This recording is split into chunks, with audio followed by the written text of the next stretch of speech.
అనే వ్యక్తి కనుకనే గొర్రెల దొడ్లో ఉన్న దావీదును దేవుడు ఎన్నుకున్నాడు. ఇంట్లో 7 మంది ఉన్నారు అన్నల్లో. ఏం చేస్తావు ఇంట్లో?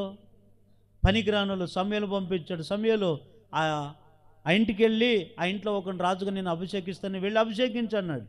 సమూయేలు వెళ్ళి దావీదు తండ్రిని అడిగాడు, నీ కుమారులు పిలిచాయా? నన్ను దేవుడు పంపించాడు, నీ కుమారులో ఒకరిని అభిషేకించమని పంపించాడంటే పెద్దోని పిలుస్తాడు ఏలీబును.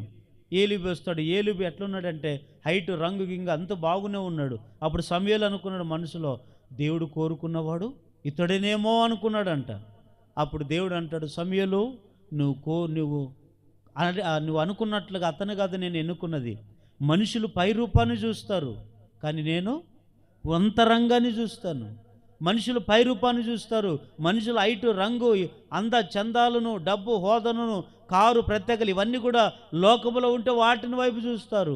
నేను వాటిని చూసేవాడిని కాదు, అంతర్భాగాన్ని చూసేవాడిని. కానీ హృదయాంతర్భాగంలో దేవునికి ఇష్టమైన మనసు దావీదుకు ఉంది, కానీ అన్నదమ్ములకి లేదు. అందుకే దావీదుని ఎన్నుకున్నాడండి.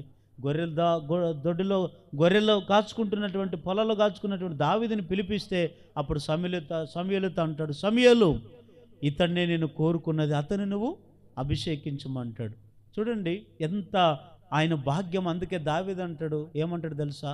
దేవా, నీ సన్నిధిలో నేనుండడానికి నా కుటుంబము ఏ పాటిది, ఇంతగా హెచ్చించుటకు నా కుటుంబం ఏ పాటిది, నేనే ఆ పాటి వాడిని. ఒకప్పుడు నా బ్రతికేమిటి, ఒకప్పుడు నా స్థితి ఏమిటి, ఒకప్పుడు అందరికి విలువ లేని వాడికి బతికాను, కానీ నాకు విలువను ఇచ్చావయ్యా, విలువనిచ్చావు తండ్రి. ఈ బతుకు అంతా కూడా నాకు విలువ లేని వానికి విలువనిచ్చావు ప్రభు అని. చూడండి దావీదు ఎంత కృతజ్ఞత మనసు కలిగి సన్నిధిలో ఉన్నాడో. మరి ఆ దినాల్లో దావీదుకు భార్య పిల్లలు లేరంటారా? పొలాలు లేవంటారా? అన్నీ ఉన్నాయి కదండి.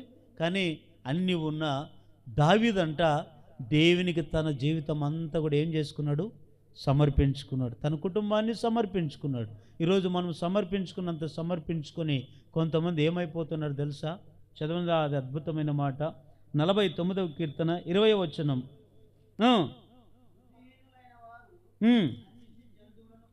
చూడండి ఈ మాట ఎంత భయంకరమో కదండి.